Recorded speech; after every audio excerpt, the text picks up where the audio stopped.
बिस्मिल्लाहिर्रहमानिर्रहीम। इय्याका नअबुदु व इय्याका नस्तईन।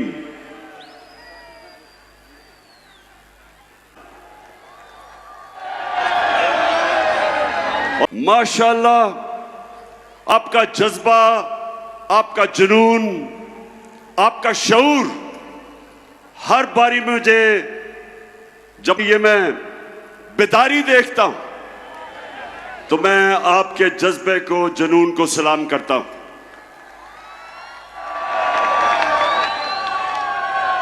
आज मैंने आपसे कई बातें करनी हैं,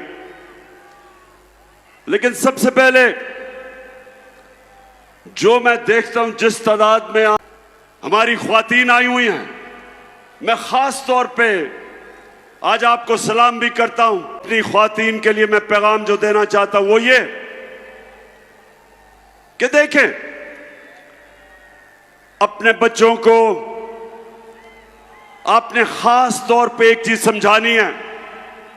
नौजवानों, ये आपके लिए भी है। हमने अपने बच्चों को समझाना है कि कोई मुल्क अजमत पे नहीं जा सकता, तरक्की नहीं कर सकता, उस मुल्क की दुनिया में इज्जत नहीं हो सकती जब तक वो मुल्क अपना मुकाम नहीं समझता, जब तक वो मुल्क एक चीज अपने ज़हन में नहीं डालता कि अल्लाह ने हमें पर दिए, अल्लाह ने हमें पर दिए, हम अशरफुल मखलूकात हैं, सबसे अजीम अल्लाह की मखलूक। कोई जरूरत नहीं है कि हम जमीन के ऊपर चूंटियों की तरह रींगे। जो मैं आपको पैगाम देना चाहता हूं वो ये कि हम सब में अल्लाह ने सलाहियत दी है, हम सब में अल्लाह ने वो ताकत दी है कि हम बड़े बड़े काम कर सकते हैं, हम अपने मुल्क को उठा सकते हैं, हम इसको वो मुल्क बना सकते हैं जो इलामा इकबाल की ख्वाब थी, एक मिसाली इस्लामी रियासत जो दुनिया के अंदर मिसाल बने कि असल में इस्लाम क्या है। तो मैं अब अपनी बहनों, आप सबको और अपने नौजवानों, खास तौर पे आपको, मैं जो आपको पैगाम देना चाहता हूं वो ये कि अल्लाह आपको एक बड़ा इंसान बनाता है। हम अपनी कमजोरियों की वजह से एक छोटा सा इंसान बन जाते हैं। मैं जब क्रिकेट खेलता था, मेरे से बहुत ज्यादा सलाहियत रखने वाले खिलाड़ी थे, मेरे से ज्यादा टैलेंटेड थे, लेकिन उनकी ख्वाब बड़ी नहीं थी, सोचते नहीं थे बड़ा। जब थोड़ा सा कामयाबी होती थी मुतमईन हो जाते थे या पैसे के पीछे लग जाते थे। ये मेरे पाकिस्तानियों एक चीज रखना, ये मेरे कभी लफ्ज ना भूलना, पैसे को इस्तेमाल करना सीखो, पैसे से कभी इस्तेमाल ना होना।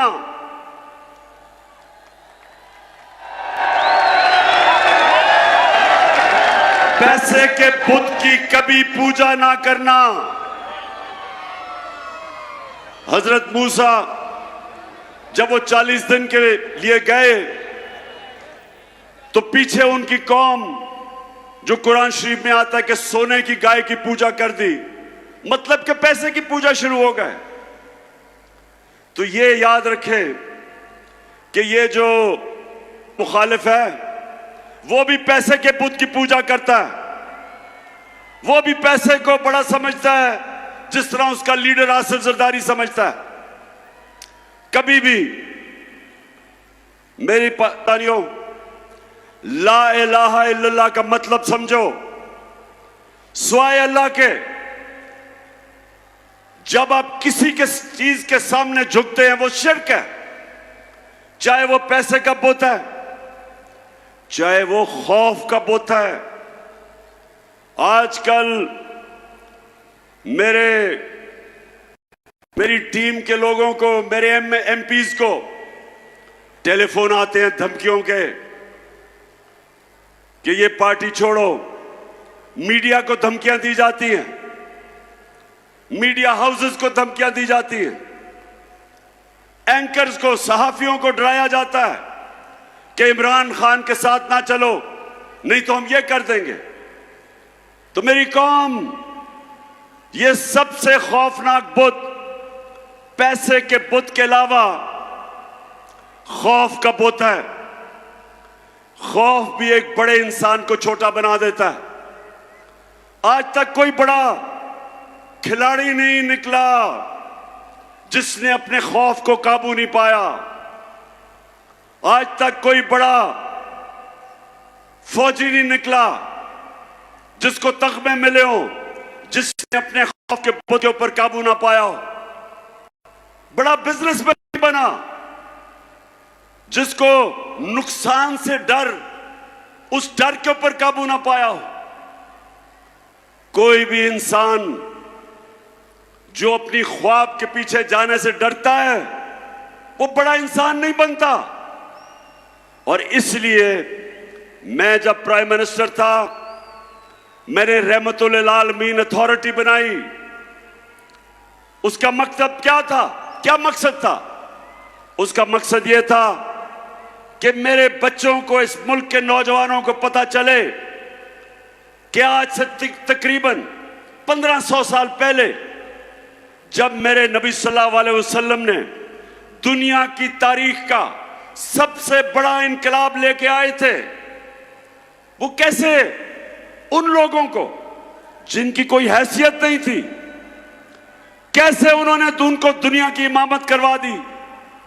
ये तारीख का हिस्सा है कि वो अरब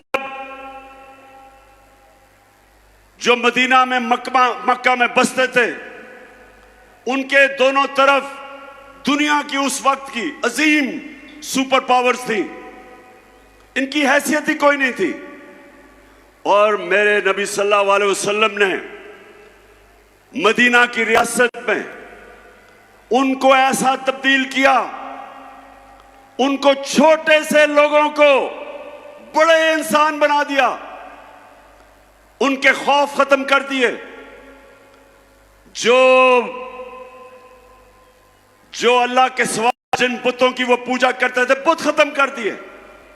वो लोग परवाज करते करते कई 100 साल तक उन्होंने दुनिया की इमामत की, दुनिया के अजीम तरीन कौम बन गए। इसीलिए अल्लाह हमें हुक्म देता है कि नबी सल्लल्लाहु अलैहि वसल्लम के रास्ते पे चलो। इसलिए नहीं कि आप अल्लाह को फायदा पहुंचाते, इसलिए कि जब आप नबी के रास्ते पे चलते हैं, आप एक छोटा सा आदमी बड़ा इंसान बन जाता है, इंसानों को पर लग जाते हैं। तो मेरी सबसे बड़ी कोशिश है कि मेरी अपनी कौम को किसी तरह अपने नबी की सुन्नत पे चलाऊं, ताकि मेरी कौम भी एक अजीम कौम बने।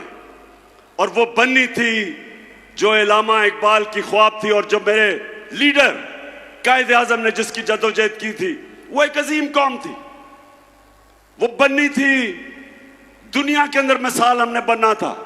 उस रास्ते पे हमें वापस जाना है, और उसके लिए हमें हकीकी आजादी की जदोजहद करनी है।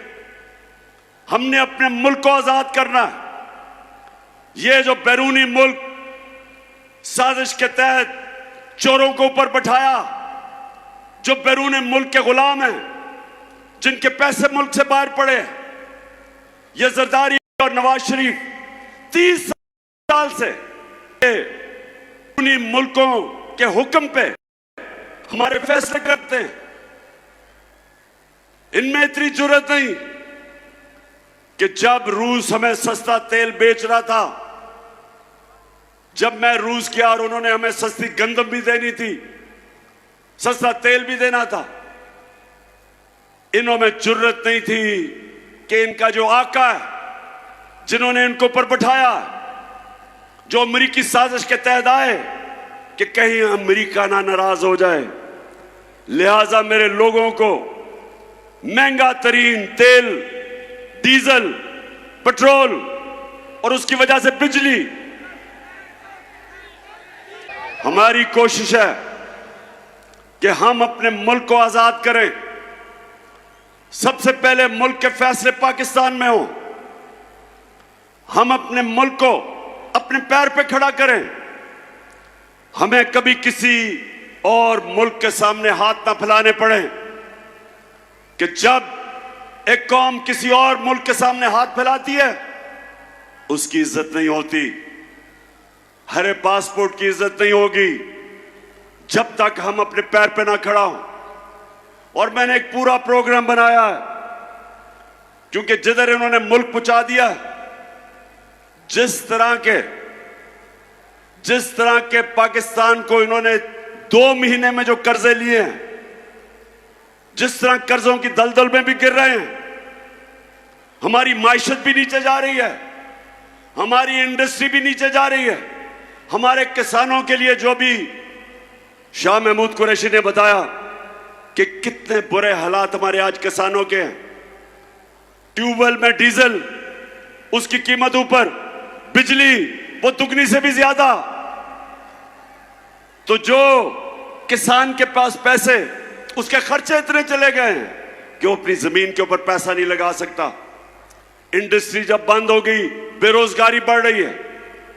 जो हमने दुनिया को एक्सपोर्ट्स करके अपनी दौलत में इजाफा कर रहे थे, याद रखें हमारे 3.5 साल में पाकिस्तान की सबसे ज्यादा रिकॉर्ड एक्सपोर्ट्स हमारे जमाने में थी। सबसे ज्यादा बैरून मुल्क ने पैसा पाकिस्तान में हमारे जमाने में भेजा। सबसे ज्यादा टैक्स इकट्ठा किया हमने किया। हमारे जमाने में 4 जो बड़ी बड़ी फसलें थी, तारीखी उनकी पैदावार थी। किसान के पास तारीखी पैसा गया। किसान के पास जो उसकी आमदनी थी, कभी किसान को इतना पैसा नहीं मिला जो हमारे आखिरी 2 साल में मिला। और उसके अलावा हम हेल्थ कार्ड लेके आए कि इसके IMF के प्रोग्राम में होते हुए हमने अपने फैसला किया कि हर खानदान को 10 लाख रुपए की हेल्थ इंश्योरेंस किसी भी अस्पताल में जाके अपना इलाज करवा सकते थे। और ये एहसास प्रोग्राम, हेल्थ कार्ड, फिर कामयाब पाकिस्तान में सूद के बगैर कर्जे, निचले तबकों को हमने पूरा प्रोग्राम था कि घर बनाने के लिए सूद के बगैर कर्जे। और ये तब जबकि हम भी IMF के प्रोग्राम में थे। तो मैं आज ये कहना चाहता हूं कि वो जो मुल्क ऊपर जा रहा था, एक साजिश के तहत उन्होंने हमारी गवर्नमेंट कराई। और जब से ये हुकूमत आई है, कीमतें आसमानों पे, माइशत जमीन पे। और मैं आज आपके पास इसलिए आया हूं कि एक तो हमने इनसे अपने आप को आजाद करना है। अब सबने मेरे से वादा करना है, अपने बच्चों के, अपने आने वाली नस्लों के लिए आपने इन सबको शिकस्त देनी है। मैं जरा आज आप सबको तफसील में तो बताना चाहता था कि सारा दिन मैंने आज अदालत में गुजारा है, लेकिन क्योंकि अभी केस चल रहा है इसलिए उस केस पे तो मैं बात नहीं करूंगा। लेकिन मैं अपने सारे पाकिस्तानियों को आज बताना चाहता हूं कि ये मेरा नजरिया है, ये मेरा ईमान है कि जब तक इस मुल्क में कानून की बालादस्ती यानी कि इंसाफ नहीं होगा, ये मुल्क तरक्की नहीं कर सकता। जब तक इस मुल्क में हमारी अदालतें आजाद और मजबूत नहीं होंगी, जब तक वो इंसाफ नहीं देंगी, पाकिस्तान छोड़े कोई मुल्क तरक्की नहीं कर सकता। सारी दुनिया में अपनी उम्र में फिरा हूं, सारी दुनिया तकरीबन देख ली मैंने। एक नतीजे पे मैं आया कि खुशहाल मुल्क और उस मुल्क जिधर गुर्बत होती है, सिर्फ एक फर्क होता है, खुशहाल मुल्कों के अंदर इंसाफ होता है और गरीब मुल्कों के अंदर जुल्म का निजाम होता है, जिसके मुतालिक हजरत अली रजी अल्लाह ताला ने कहा था कि कुफर का निजाम चल जाएगा, जुल्म का निजाम नहीं चल सकता, नाइंसाफी का निजाम नहीं चल सकता। हमारा सबसे बड़ा मसला कि ताकतवर के लिए एक कानून, कमजोर के लिए दूसरा। मैंने 26 साल पहले से अपनी कौम को उनकी तरबियत करने की कोशिश की इंसाफ के अंदर, क्योंकि मैंने बरतानिया में जो निजाम देखा उसकी सबसे बड़ी कामयाबी की वजह यह कि वहां इंसाफ कोई कानून के ऊपर नहीं, ताकतवर के लिए भी वो कानून, कमजोर के लिए भी वो। हमारा मुल्क का अलमिया क्या है? मुझे अभी भी मशवरे दिए जाते हैं कि इमरान खान तुम ऑपोजिशन को साथ मिला के चलो।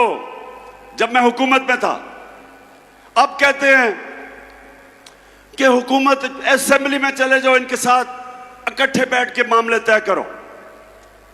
पाकिस्तानियों, मेरी एक बात सुन ले आप। मेरे नबी सल्लल्लाहु अलैहि वसल्लम ने जब फतह मक्का की तो उन्होंने सब काफिरों को माफ कर दिया, सबको माफ कर दिया। लेकिन जब उनके पास एक दरखास्त आई, उन्होंने कहा, उनके पास आई कि जी कुरैश की लड़की ने चोरी की है, कुरैश की लड़की है, उनको सिफारिश आई कि उसको माफ कर दो। आगे से उन्होंने जवाब दिया, जो सबसे रहमतुल इंसान, रहमतुल आलमीन, दुनिया के लिए रहमत बन के आए थे, उन्होंने कहा कि मेरी अगर बेटी भी चोरी करे उसको भी मैं नहीं छोड़ूंगा, उसको भी सजा मिलेगी। यानी कानून के ऊपर कोई नहीं, मेरी बेटी भी नहीं है। तो यहां जब से मैं 26 साल में पॉलिटिक्स आया हूं, ये दो खानदान जो 30 साल से मुल्क को लूट रहे हैं, 30 साल से बारियां ले रहे हैं, हमेशा मुझे यह कहा जाता है कि इमरान खान आपकी क्या सियासत, क्या इनसे मुफाहमत करें, इनसे बैठ के बात करें। मैं आज अपनी कौम को कहता हूं, मैं हर किसी के साथ बात करने के लिए तैयार हूं, हर किसी के साथ।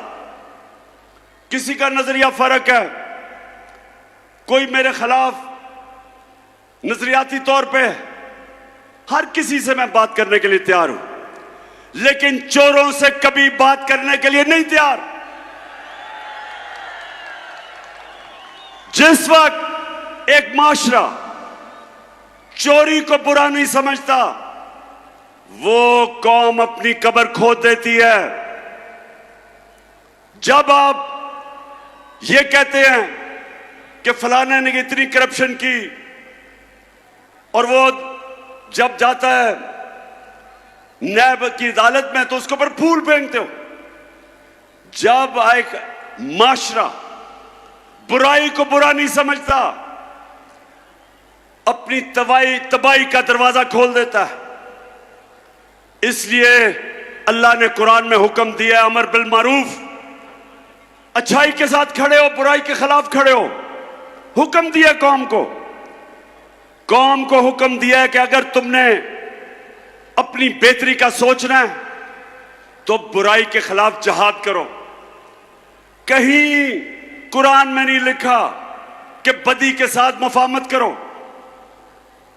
और मैं अपनी ख्वातीन को भी ये कहना चाहता हूं कि अपने बच्चों को ये जो हुक्म है अल्लाह का, अमर बिल मारूफ, अच्छाई की तरबियत करें, अच्छाई और बुराई में फर्क बताएं। क्योंकि जो मगरिब में मैंने माशरे देखे हैं वो वाकई अमर बिल मारूफ पे चलते हैं। वो माशरे जिनको हम काफिर कहते हैं, वो माशरे अमर बिल मारूफ पे चलते हैं। और हम अपने आप को मुसलमान कहते हैं, और हम तमाशा क्या देखते हैं कि छोटे चोर जेलों में और बड़े बड़े डाकू, कोई वजीर आजम बन जाता है, कोई वजीर बन जाता है, कोई असेंबलियों में चला जाता है।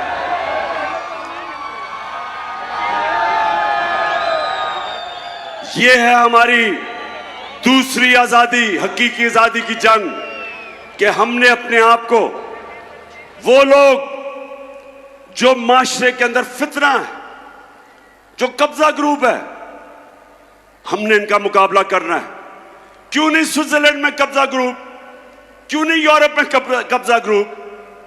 क्योंकि उनकी अदालतें ताकतवर को भी उसी तरह करती हैं जो कमजोर को करती। हर दुनिया का माशरा जो कामयाब है वह ताकतवर को कानून के नीचे लेके आते हैं। 26 साल पहले मैंने जब पॉलिटिक्स शुरू की थी इसी चीज के ऊपर कि पाकिस्तान में हमने इंसाफ की जंग लड़नी, और मेरा मुकाबला इन दो करप्ट खानदानों के साथ था जो समझते थे कि इंसाफ के ऊपर है। कभी भी, नौजवानों जरा मैं आपको टीवी पर दिखाऊंगा, यह कभी नहीं हुआ कि एक जमहूरियत के अंदर एक पॉलिटिकल पार्टी ने सुप्रीम कोर्ट के ऊपर डंडों से हमला किया। यह कभी नहीं हुआ कहीं। यह जरा भी देखें,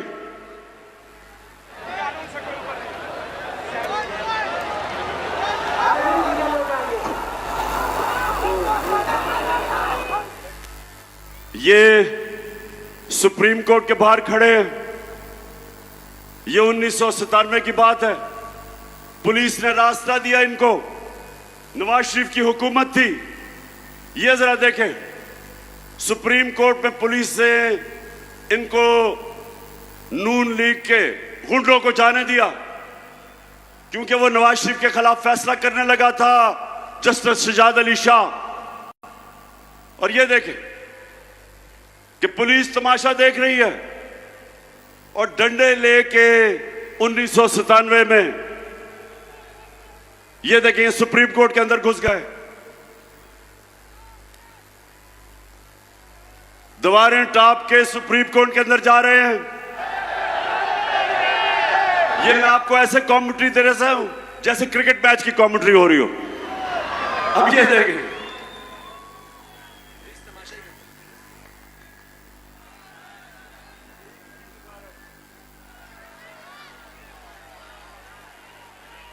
सुप्रीम कोर्ट के ऊपर चढ़ गए और पुलिस तमाशा देख रही है। ये सुने, अब मैं ये आपको क्यों दिखा रहा हूं, ये किसी जमहूरियत में नहीं होता।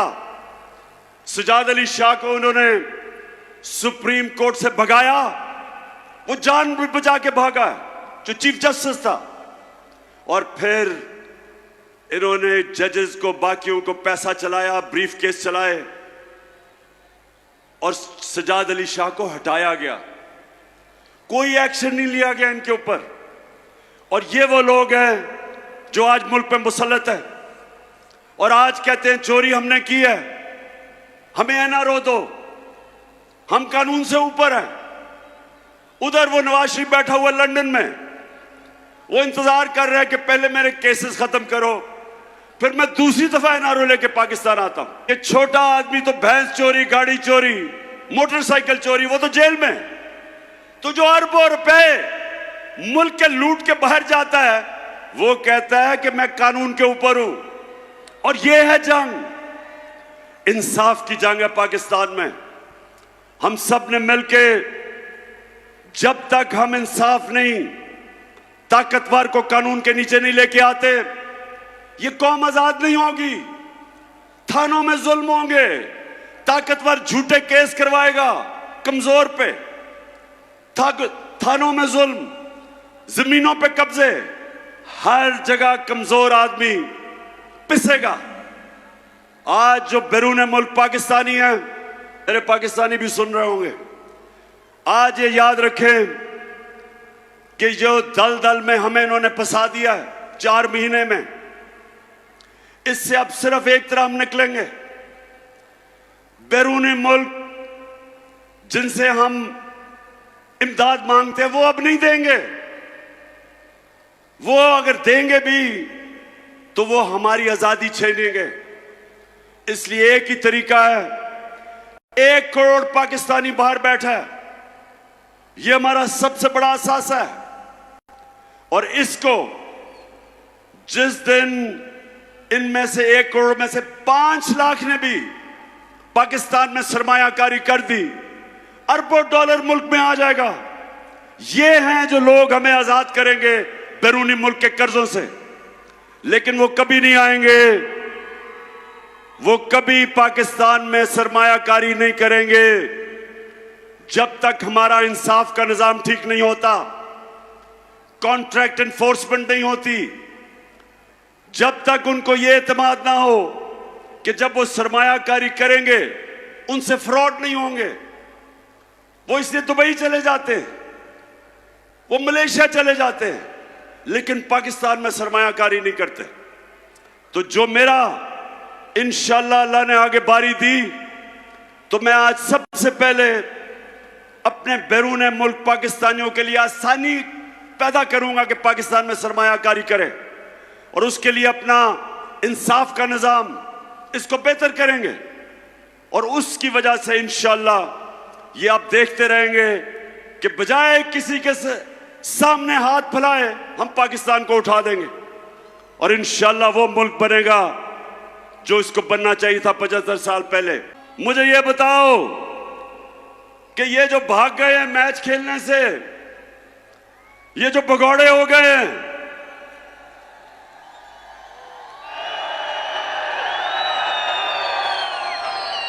मुझे पूरा यकीन था कि इन्होंने इलेक्शनों से भागना है। बिल्कुल ठीक कह रहे हैं कि मुझे पता था कि इनकी कांपें टांगनी शुरू हो गई हैं। मुझे अंदाजा हो गया था कि ये जो जलसे देख रहे हैं, ये जो पब्लिक को देख रहे हैं, जिस तादाद में पब्लिक निकल रही है, गर्मी में, गर्मी हो बारिश हो, पब्लिक निकल रही है, इनको पता है कि कौम किस तरफ खड़ी हो गई है। जाके डर रहे हैं। जो 17 जुलाई को पंजाब के 20 बाई इलेक्शन हुए, पूरी धांधली के बावजूद, धांधली की, इतना इलेक्शन कमीशन कभी पाकिस्तान में मैंने ऐसा नहीं देखा जो मुकम्मल तौर पे इनके साथ मिलकर धांधली करता है। उसने भी धांधली की, इंतजामिया भी इनके साथ, मिस्टर एक्स ने भी मदद की। सबके बावजूद इनका सफाया हो गया। 2 इलेक्शन धांधली करके इन्होंने जीते हैं, के बावजूद सफाया हो गया। तो आप डर रहे हैं। अब इनको ये खौफ है कि ये अगर इलेक्शन हो जाता है इतवार को, तो 3 और सीटें गिर जानी थी इनकी, 3 और विकेटें गिर जानी थी। और उसके बाद 25 सितंबर को आपको पता है मैं 9 हलकों में खड़ा हूं, और मेरा चैलेंज है कि इंशाअल्लाह जब भी वो 9 हलकों में इलेक्शन होगा, 9-0 रिजल्ट आएगा धांधली के बावजूद। ये ऐसे ही है। जब आपको पता पुराने जमाने में क्या होता था, जब मैं क्रिकेट खेलता था तो अपने अपने अंपायर होते थे। हम जब हिंदुस्तान मैच खेलने जाते थे, उनके अपने अंपायर होते थे। वो जब पाकिस्तान खेलने आते थे, हमारे अंपायर थे। वो पाकिस्तान में नहीं जीत सकते थे। जिधर हमारी टीम को मुश्किल पड़ती थी, अंपायर मदद करने के लिए आ जाते थे। उधर जब जाते थे तो उधर जब हम मैच जीतने लगते थे, उनके अंपायर मदद करने के लिए आ जाते थे। तो वाहिद कप्तान था, हिंदुस्तान गया, उनके अंपायर थे। उनके अंपायरों के बावजूद आपका कप्तान जीत के आया। इस बारी पहले हमने 17 जुलाई को जो चीफ इलेक्शन कमिश्नर ने इनके साथ मिलके बैटिंग की, उसको भी हराया, इनको भी हराया, इंतजामिया भी इनकी थी, उसको भी हराया, और मिस्टर एक्स को भी हराया। और इंशाल्लाह अब भी जब भी इलेक्शन होंगे, मेरा सबको चैलेंज है कि तुम जो मर्जी कर लो, पाकिस्तानी कौम फैसला कर बैठी है, जो मर्जी करो। पूरी कोशिश है इनकी कि किसी तरह इमरान खान को मैच से निकाला जाए। ये हम जब छोटे होते थे ना मुल्तान, हम जब छोटे होते थे तो जब आपस में क्रिकेट मैच खेलते थे तो जो टीम हार रही होती थी वो विकेटें उठा के भाग जाती थी। ये इन्होंने किया है, हार रहे थे, विकेटें उठा के चले गए, मैच ही कैंसिल कर दिया इन्होंने। लेकिन मुझे तो बड़ी खुशी हुई कि जिस तादाद में हमारी ख्वातीन आई हैं, और ये याद रखें, जिस कौम की औरतें बेदार हो जाएं, शऊर आ जाए, वो कौम को कोई गुलाम नहीं बना सकता। आजकल हालात ऐसे हैं कि वालिद जनाब या पीपल्स पार्टी या नून लीग के लिए मेहनत कर रहा है, जब घर आता है तो पता चलता है कि बीवी बच्चे सारे तहरीक इंसाफ में आ गए।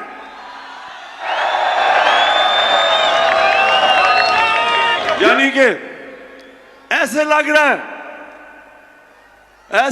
रहा है कि जैसे पुराने जमाने के अंदर जब मेरे नबी सल्लल्लाहु अलैहि वसल्लम ने तबलीग की और लोगों को इस्लाम की तरफ लेके आए और राय हक पे लेके आए, तो एक वक्त ऐसा था कि आदमी कहीं और होता था, घर में औरतें और नौजवान इस्लाम कबूल कर लेते थे। आज माशाअल्लाह कौम ऐसी बेदारी आई है और शऊर आया है कि वो ये दो जमातों को 30 साल से देख रही थी, और आज ऐसी बेदारी है कि जो भी आज कोशिश करें, औरतें, बच्चे, नौजवान, बल्कि बूढ़े भी आप फैसला कर बैठे हैं कि इन दो जमातों के साथ नहीं चलना। हैट्रिक के जलसा किया मैंने, 3 जलसे 3 महीने में। मैं आज आपका शुक्रिया अदा करता हूं, जिस गर्मी में और जिस सुकून में और जिस शऊर से आपने मेरी बातचीत सुनी। आएंगे, मेरे से वादा करना है कि इनको ऐसा फेंटा लगाना है, ऐसी शिकस्त देनी है कि अगले इलेक्शन में आपने 2/3 अक्सरियत तहरीक इंसाफ को दिलवानी है, 2/3 अक्सरियत, ताकि हम इस मुल्क में वही हकीकी आजादी का इनकलाब ला सके। पाकिस्तान जिंदाबाद।